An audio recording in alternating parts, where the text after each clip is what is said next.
I have a brand new account and we're going to see how fast I can beat the boss. The timer starts when we hit play and it'll stop when we pop the tier 5 Vortex. Because it's my first time booting up the game, we had to go through the tutorial. This wasn't too much of an issue though, because we put a dart monkey at the start of the track, turned on auto start rounds, and turned off game hints. These options will save us a ton of time going forward, and as long as we keep placing our monkeys near the start, we'll get through the tutorial in no time. We put 3 dart monkeys up front and unlocked their long range darts upgrade once we had the XP. I figured we'd want crossbows in the future, so I started down this bottom path. Then, at the start of round 4, we left the tutorial early by exiting to home. I don't know why this is an option, but I'm not complaining. Just 1 minute into the run and we're already jumping into our first real game, which is Monkey Meadow on hard. The reason for this is that each level gives us more experience towards unlocking monkeys and upgrades, so we want to play on a difficulty that we can beat quickly but also provides a good amount of XP. So this was the nice balance that we came up with. We started off with Quincy in the center of the track. It is faster to have your monkeys up front, but we had to put Quincy in the middle to prevent us from leaking, wasting lives and time. Think of Quincy as our safety net in the middle of the map.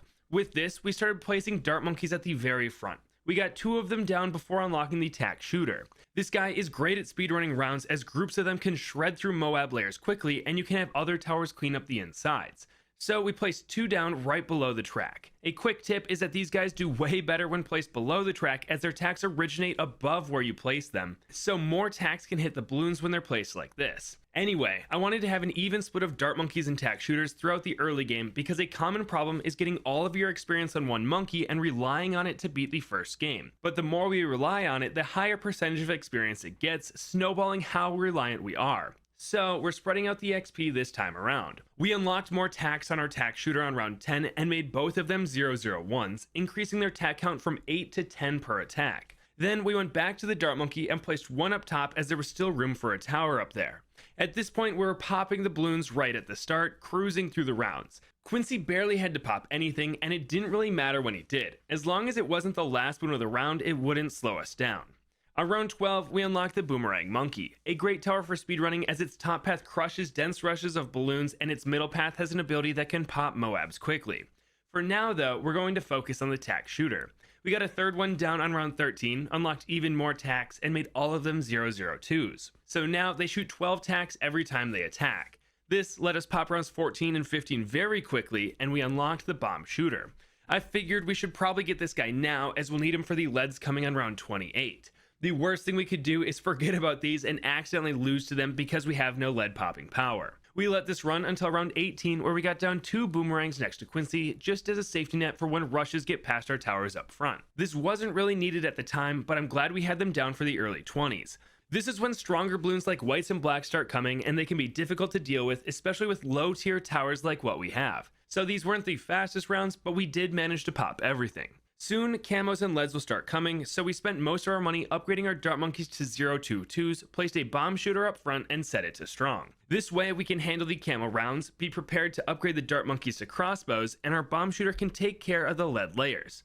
Or so I thought. Because of where it was placed, the bomb shooter was too slow to get every lead balloon.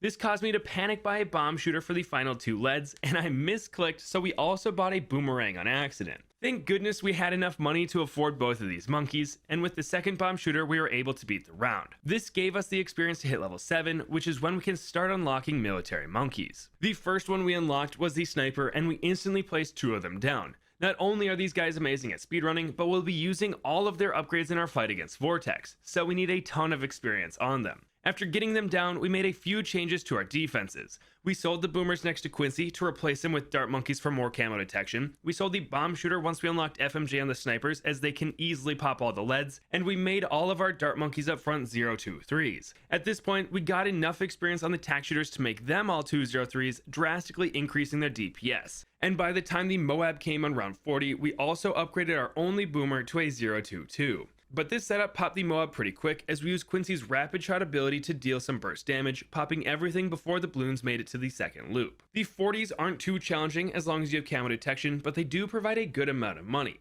Here, we're just waiting on tier 4 upgrades for our attack shooters and dart monkeys, as both of these will make us much stronger. While we waited though, we got down a few more boomerangs, making them 032s in the late 40s. These provide some solid defense that'll be nice for the 50s if we still don't have the XP for overdrives or sharpshooters. During this time, we also made our snipers 220s and kept them set to strong. On round 50, we could see how much stronger we've gotten in just the past 10 rounds as we popped the Moab here before the first turn.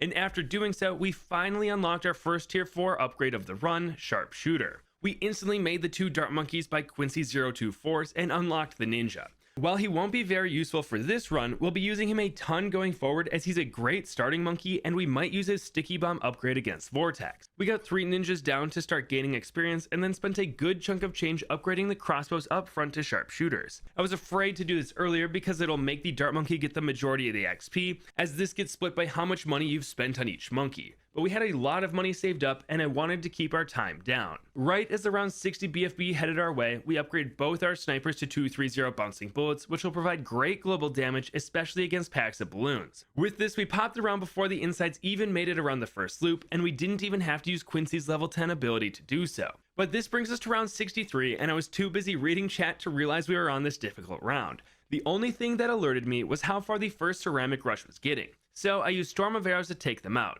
Then, I panic bought 4 glaive ricochets to take out the round. Luckily, this was enough, but it was a little too close. We popped the next few rounds pretty quick, and on round 66, we finally got what we've been waiting on for 30 plus rounds. Overdrive. Instantly, we made our tack shooters up front 204s, and any blimp that spawned was shredded in seconds. Not even BFBs could get past these guys. But now it was time to get some Alchemist XP, as their top path is elite for almost every mode in the game and will want lead to gold for some extra money versus Vortex. But this setup let us coast for a while. We upgraded our 2 elks whenever possible, and we placed 3 druids in the back to start their XP journey. We'll likely get an Avatar of Wrath during the boss fight, so we might as well start now. Round 75 was the hardest one we faced during this time, but even here we were able to pop everything reasonably fast, and we saved Storm of Arrows to insta-pop round 76's massive rush of Regrow ceramics. After which, we unlocked more glaives and turbocharge on our boomer. Over the final few rounds, we spent all our money. We made 2 of our boomers 402s, upgraded both snipers to supply drops, heck, we even got down a mortar monkey. But that brought us to round 80 and the ZOMG, which we popped at the first turn of the map, beating hard mode on Monkey Meadow, unlocking the village, and getting 200 monkey money in the process. With this win, we unlocked carts and darts, booted up hard mode, and hit play. We placed Quincy in a safe spot to get past the first couple rounds, and then we got a sniper at the back of the track. While not the fastest start, this is a super safe way to not accidentally stall the rounds by letting a single red balloon go around a loop all by itself. Anyway, we had some deciding to do for what monkey we wanted XP on next. I was between the ninja and tack shooter, but then I remembered the druid. We'll need plenty of upgrades on this guy, plus he's an expert at popping the early rounds quickly. We got 2 of them up front and added a ninja next to them. This let us be more prepared for camos while also unlocking the Druid of the Jungle upgrade on round 21. So the second we had the money, I sold one of our druids and made the other a 130. This guy's vine will single-handedly pop the early game for us. With this freedom, we spent more money on our ninja and buffed him with a 201 alchemist. While not the best, it was the most expensive elk we could make at the time. We let this run for several rounds, but to prepare for round 40, we placed an overdrive right below the track and a glaive ricochet over by Quincy. This will pop the Moab layer quickly and give us some crowd control in the middle of the map. While I wanted to keep getting Druid and Ninja XP, we recently unlocked 2 of the most important towers of this video, the Banana Farm and Monkey Village, both of which we need tier 4 and 5 upgrades for. So we got these down in the 40s, but this current setup led us pretty weak to camo balloons. In fact, there were a couple rounds where camos made it over halfway through the track, wasting some time. To deal with this, we picked up a bouncing bullet sniper and buffed it with an alchemist. And here is where everything got way easier. We unlocked Berserker Brew, the upgrade that makes the alchemist the powerhouse that it is. With just one of these guys, we are back on top of the balloons, letting us get another farm down for extra passive income. I didn't want to get too distracted from speedrunning though, so under the effect of the village, we upgraded our other elk to a 301 and started spamming bouncing bullet snipers. We kept them buffed as best we could, and we were crushing the rounds. The overdrive would take out Moab layers, and the snipers would do the rest. So we placed down 2 more double shot ninjas in attempts to get a bloon jitsu. I probably should have put more overdrives here to help with the fortified Moabs in the 60s, but oh well. Instead, we upgraded our elks and snipers to stronger stims and supply drops, providing tons of crowd control, and in the 70s, we started working on a single target sniper, slowly making him a 205, our first tier 5 upgrade of the day. It was just in time to tear apart the BFBs on 79 and the ZOMG on round 80. But with this, we beat carts and darts on hard in under 30 minutes, got 400 monkey money, and unlocked the Dartling Gunner. Something we'll use a lot going forward as we want that mad upgrade for Vortex. But before we jump into another game, there's a quest we need to do. keeping up with Biker Bones as it only takes a couple minutes and gives us some monkey money that we need to unlock Benjamin, as well as for getting monkey knowledge points later on. We started this race with 2 boomers and started sending the rounds. This was a bit aggressive though, scaring me enough to activate ETN's drone swarm. This pushed all the balloons back and let us get down a 130 druid by round 24. This guy is a race champion as he tears apart large rushes. Then we got down 2 glaive ricochets for anything that gets past the druid. From here, we really only needed to worry about 2 things: camos in the 30s and the Moab on round 40. To deal with the camos, we got 2 crossbows in the middle of the map, and for the Moab, we slowly made a 204 tac shooter. And with these, we beat the quest in just over a minute real time. Not bad for 500 monkey money. But now it was time for an advanced map, and we chose off the coast. Up there with Cornfield for the easiest advanced map, but we can beat this one much faster as you can't place monkeys at the front of Cornfield until you remove some obstacles. And we wanted to work on our water monkeys for the first time on this account. If you're wondering why we keep unlocking harder and harder maps, it's because they award more experience for the same rounds, so we can unlock our monkeys and upgrades faster. Anyway, we threw on Oben and headed into a medium game. Although hard awards more experience per hour, I wasn't sure if we could beat it with our current upgrades and no monkey knowledge. So I figured this was a good place to play it safe, as losing halfway through a game would be a huge mistake. We started with Oben and quickly placed down both water monkeys. While we won't use the sub much, we do need it for future runs on Dark Castle, and the buck is something we need a ton of XP on, as we'll be boat farming against Vortex. With this in mind, we got down a second Buccaneer, made one of them a 220 and the other a 012. This gives us great damage for the early game, as well as being able to pop every type of bloon.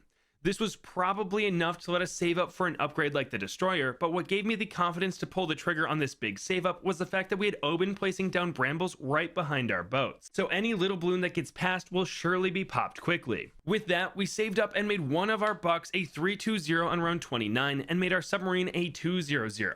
The goal is to make him a submergence support by the time camos become a problem, but because he's so cheap, I'm not sure we'll get enough XP on him.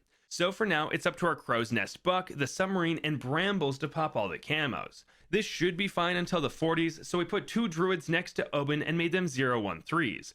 We'll want an Avatar of Wrath for the boss fight, so we might as well get some pop plus this game. Unfortunately, I was too busy trying to find the best spot for our village to put Brambles down for round 37. So an easy round got through, wasting time and bringing us down to 113 lives. Not a big deal, but it sure made me happy we were on medium mode, as we would have leaked way more by now if we were on hard. Anyway, we still didn't have the XP for a submergence support, so we placed a village by the druids with plans of making it a 220, and we got a base factory at the back of the track just in case. This will pick up any leakers, as well as start getting XP towards Spike Storm, a great boss killer.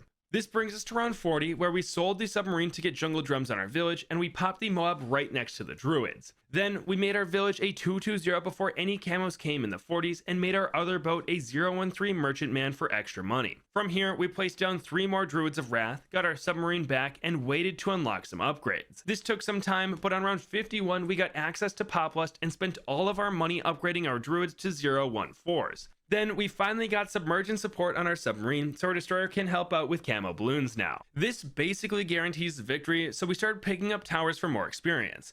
We got down another village, 2 farms, and a super monkey. This last guy is especially important because we'll need to get sun temples if we're going to have a chance against Vortex's tiers 4 and 5. But with that, we popped the BFB just 41 minutes into this account and headed over to Dark Castle on medium. Just like last time, we started off with Oben and placed down a submarine. We made him a 202 as fast as we could, as this is the easiest way to beat the early game on Dark Castle.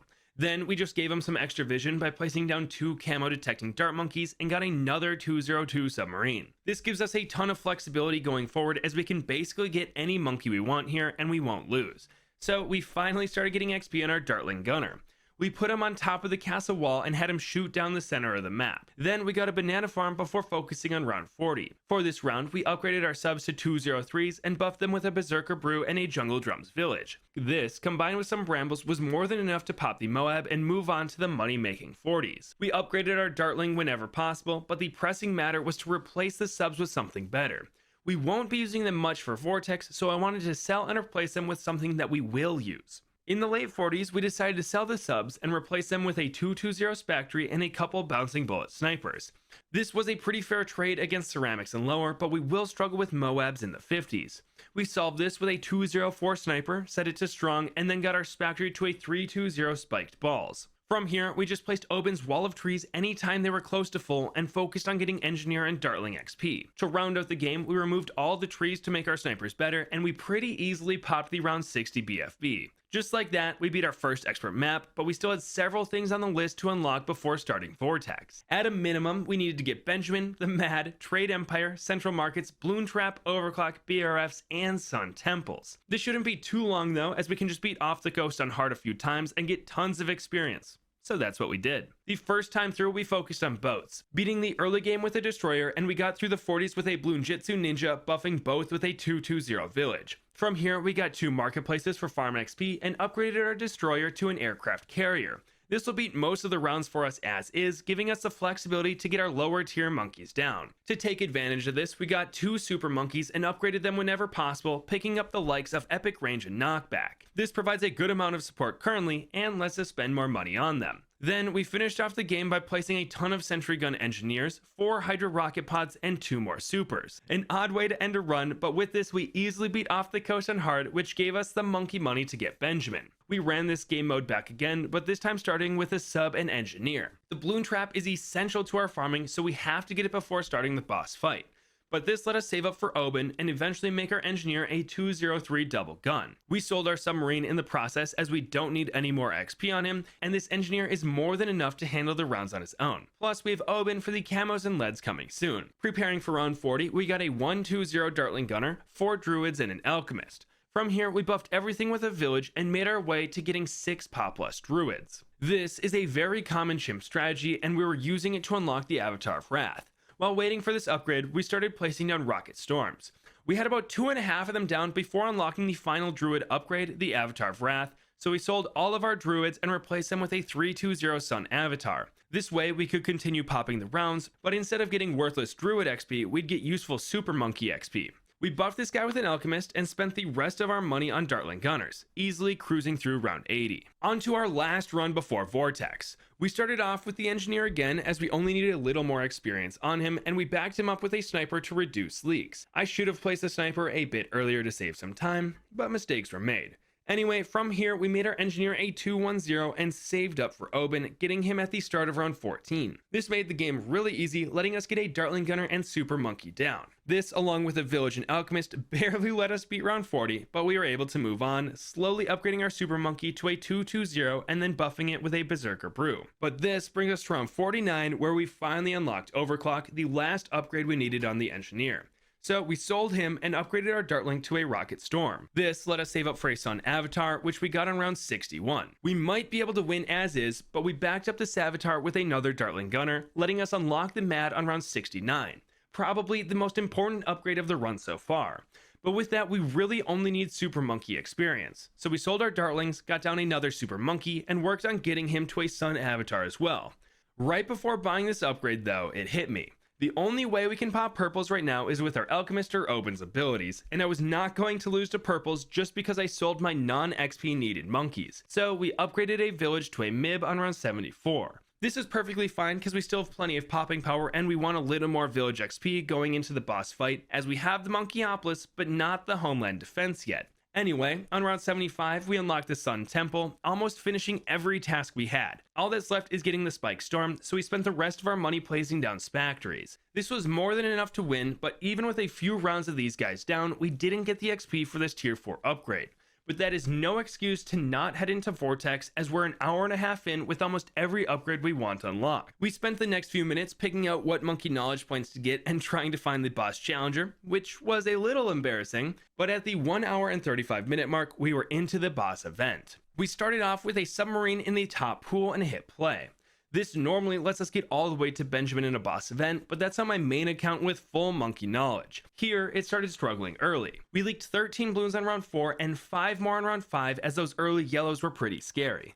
At this point, I wanted more defenses, but we were so close to Benjamin that we just had to trust the process and commit. Near the end of round 6, we turned auto start off for the first time this challenge, got Benjamin down between the rounds, and hit play. This was a great feeling, but we needed more defenses ASAP. We bought longer range on the sub with the hopes it could see the balloons on the first pass, getting way more attacks in, but it was just barely out of sight, so we kind of wasted some money here. Luckily, we'll need an engineer later on for a Bloon Trap, so we got him down and our defense problems were solved. After round 10, we sold the waste of a submarine and bought our first banana farm. If we were going to beat Vortex with this little monkey knowledge, we'd have to be super greedy. Luckily, that just means letting out my inner player 3, so it wasn't too hard for us. From here, we made the engineer a 0-1-2, as that extra range and pin effect are excellent at defending at this stage of the game. Next, we made our farm a 2-0-0 and got a new farm down on round 18. Luckily, Cubism is an easy enough map that our engineer could solo the round as is, letting us make this new farm a 2-0-0 as well. But then I got a bit too greedy. We had the money to upgrade the engineer and be perfectly fine, but I chose to get a third farm. That was definitely a mistake, as round 21 blew past us, taking out 51 lives. Oof. This wasn't the worst thing in the world though, as we bought double gun at the start of round 22, shoring up our defenses and still getting this new farm to a 2-0-0 in the middle of round 23. And Benjamin is a high enough level to start giving us lives back at the end of each round. But from here, things went according to plan. We got our fourth farm up and running on round 25 and made it a 2-0-0 by the end of that same round. This let us get an alchemist up front and upgrade him to a lead to gold with only $63 left over, right as the first leads came on round 28. Then we got down a crossbow in the top right of the map to handle any camos heading our way in the 30s. The goal was to place this guy far enough back to not steal any pops from our future bloon trap, but in a good enough spot to get every camo. We nailed this placement, and if that wasn't enough, we managed to place a village that will discount all 4 of our farms and affect our engineer going forward. We made this farm a 0-0-2 and started upgrading a farm to a marketplace, but then round 32 was upon us. While this round isn't an issue, we realized there's no way we'd have the money for this and a bloon trap by round 34, so we pivoted to upgrading the engineer. The crossbow handled all the camos just like we planned, and we were able to make our bloon trap right on time. This is an important round to get it on because it's the start of when tons of bloons start coming, so it makes a ton of extra money between here and the first boss fight. Then we went back to upgrading our farms, getting all of them to marketplaces by the end of round 37. I wanted another farm, but there was no more room inside the discount village's range, so we placed a buccaneer in the bottom pool and worked towards making it a flavored trades. This timing worked out perfectly as we made it a 0-0-4 right before round 39 ended. With many towers inside his range, we sold all our farms to make a 2-0-5 sniper. But we were a little short on money still, so we sold the buck, made the elite defender, and buffed it with an alchemist. This smoked the first tier of Vortex, popping him by the end of round 42, but I'd be lying if I wasn't scared every time his stun went off. He got really close to our sniper every time, and that was really our only defender, so if he got stunned, we would have lost and had to start over. Unfortunately, after selling our defenses, we didn't have the money to make a trade empire. So we put as many farms as we could inside the range of both discount villages and made them marketplaces. Not ideal at all, but it'll have to do. The nice thing about where we've placed everything though is we can get an overdrive right behind the bloon trap. This will pop most bloons that get passed when the trap is on cooldown, but more importantly, it's very good at popping Moab layers, and hopefully the ceramics inside will be trapped, making us more money. From here, we made our alchemist a 104 rubber to gold and started working towards our trade empire, as boat farming is definitely the fastest method we have. After saving for a few rounds, we made a tier 5 buccaneer, 2 discount villages by the water, and started filling out this pool with 003 merchantmen. During this time, we also got a second bloon trap, as the 40s and 50s have way too many bloons for just one trap to handle. This made us tons of money, but round 51 is full of camos. Now, we're perfectly fine defending as all of our merchantmen have camo detection, but ideally all these bloons get trapped. So we got down a cleansing foam engineer, placed its decamo right on top of the traps, and continued on. This is nice as it'll become an overclock later, but it's a decent decamoer for now. We continued placing boats down, but then the unspeakable happened. A goated chatter named Mark redeemed the rare VIP reward. Excited, I typed out the command into Twitch and accidentally hit live splits hotkey to stop the timer. Absolutely tragic, but we're too deep now to start over. No! What have I done? What have I done? I just started a new timer so we can do the math while live, but I'll time the VOD afterwards for an accurate result. Anyway, we filled the bottom pool with boats on round 56 and then worked towards making one of our villages a Monkeyopolis.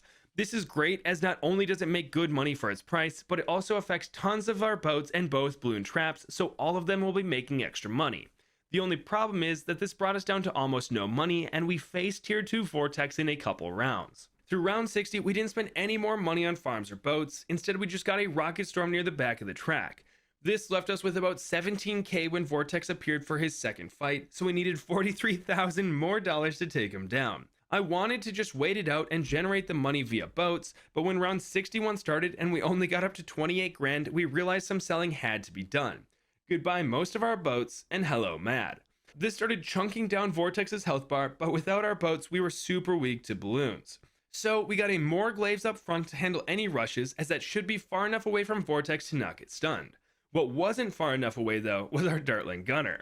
On Vortex's second skull, it got stunned and several Moabs started chugging towards the exit. Luckily, Ben Trojaned some of them and the Mad went back to attacking before they made it to the end. Still though, I was afraid of it getting stunned again, so we aimed the Mad away, let Vortex turn the corner, and went back to attacking him. This let the Mad hit the last skull without being stunned right as round 63 started. Now normally one boomer can handle this round, but I wasn't sure with the balloons being sped up by Vortex's passive, so we got down a second 402 boomer to help out. With this, we popped tier 2 Vortex and beat round 63. From here, we sold our defenses, got down 20 merchantmen, and slowly started upgrading them to flavored trades. Because we had so many of these guys, we didn't really need any extra help defending outside of our 2 balloon traps. Sure, some balloons got kind of far, but if we really needed, we could always buy more grape shots for extra defense. We upgraded our last merchantmen to a flavored trades on round 69, and then started our central market adventure. We need to get 10 of these farms down to max out their buff, as it'll drastically increase our income, as each one makes our boats provide 10% more money. This went pretty quick as we're finally hitting our stride in the farming game, and we got our 10th 024 farm down at the end of round 73. But now it was time to start BRF farming. We upgraded our cleansing foam engineer to an overclock, placed a monkey city in the top right of the map, and started placing farms down around it. I wanted to make BRFs right away, but we were short on XP. Barely short, because after just one round of waiting, we unlocked the BRF upgrade. Talk about perfect timing. With this, we spent all of our money making 3 of them BRFs. Normally, you'd make an overclock every time you make a BRF, but because round 76 is so short, overclock wouldn't be off cooldown in time for the round anyway. So we just used the money made on 76 to make a 4th BRF, and then get up to 4 overclocks to keep the perfect 1-to-1 ratio. From here though, it was time to save up for some defenses. At the end of round 79, we had $219,000 and plans of making a Mad plus a Sun Temple. But before I could line everything up, I accidentally hit play. Oops. So we scrambled to getting a Mad, overclocked it, and made our Super Monkey in the middle a Sun avatar. This looked like it could pop Vortex in time, but clearly our Savitar would constantly be stunned and we'd be overwhelmed by the balloon rushes. So we got down another Savitar, this time in a spot that won't be stunned, and continued firing away at Vortex. We still had 200k to spend though, so I frantically placed down a couple BRFs in the middle of the fight and gave the Mad a permabrew for even more attack speed. While not the cleanest way we've ever popped a boss, we managed to beat his tier 3 by the end of round 83. Then we proceeded to sell the Mad in permabrew and make a Sun Temple. One funny thing that happened here though was that we didn't have any expensive primary monkey upgrades unlocked, so we actually made it a 0111 temple, something I've never seen before, but I'm sure it'll be fine. We had to finagle a few things around to get everything to fit, but we managed to get it done. This, combined with the MIB, was more than enough to defend for a while, so for the next 8 rounds, we spent our money filling the map with BRFs and overclocks, making as much money as we possibly could. Then, we sold our 1 farm Monkeyopolis down bottom to make a massive one in the top right. While not as efficient as it used to be, a huge Monkeyopolis like this will help us make way more money going forward. Then we just filled the map back up with BRFs and popped the next few rounds. On round 94, we made another Sun Temple, this time in the bottom left, but it's close enough to affect the first. This guy is also a 0111, meaning we gave it military magic and support sacrifices when creating it. But with this setup, we coasted to round 100 and the 4th tier of Vortex. We placed down a 205 Elite Defender, gave both of our Sun Temples a permabrew, and placed down a Mad. This looked promising right off the bat, but most of our towers are right next to the track, making them prime targets to be stunned. The first skull stunned one of our temples, the Call to Arms Village, and the Elite Defender. This slowed our progress a bit, but between our other temple and the Mad, we were able to defend and chunk down Vortex until everything was back online. We basically repeated this for the second skull, but what was scary was the third. Vortex was right between both Sun Temples, and if it stuns both, we might actually leak. Luckily, the second one was just out of its range, so we were just fine. Better than fine actually, because our Elite Defender didn't get stunned this time around, making the final 4th of its health even easier. And with that, we popped the second to last Vortex tier on round 106. There wasn't much to do between here and round 120, so we just overclocked our BRFs and made as much money as possible. This turned out to be over $4 million, so we were in a decent spot going into the final boss fight. If we had paragons unlocked, I'd be stoked, but we'll work with what we have. We sold basically everything, just keeping our Sun Temples, Permabrew, and Overclocks up top. I wanted to keep a bunch of these guys outside of stun range so we can overclock as many of our towers as possible. From here, we made 3 more Sun Temples around the map, buffed them with some villages, and filled in the open spaces with 204 snipers. At the start of the day, I planned on these being Spike Storms, but we didn't get enough experience for that upgrade. This took about 3 minutes to complete, but I figured spending a little extra time to not leak was worth it. Anyway, once we finished these upgrades, we hit play. Right off the bat, I was scared as Vortex's health wasn't moving, but he must have still been invincible from his spawn animation as a few seconds later his health started plummeting. We overclocked as many useful towers as we could, but boy was it hard to see. His first skull went off in the middle of the map and I had no idea what towers were stunned. I could guess, but I couldn't see. To solve this, we turned the effects slider all the way down and continued to fight without projectiles, making it much easier to see what was stunned and what towers we should overclock. Our progress slowed a ton every time a stun went off, but it was clear that as long as we didn't leak other bloons, Vortex wouldn't be an issue. We kept sending him back right as he was getting to the first turn, so we knew we had the damage. But we managed to pop Vortex on round 123, just 2 hours, 31 minutes, and 11 seconds after hitting play for the first time on this account. But if you liked that video, you should check out my Bloonarius and Dread Bloon speedruns by clicking these videos right here.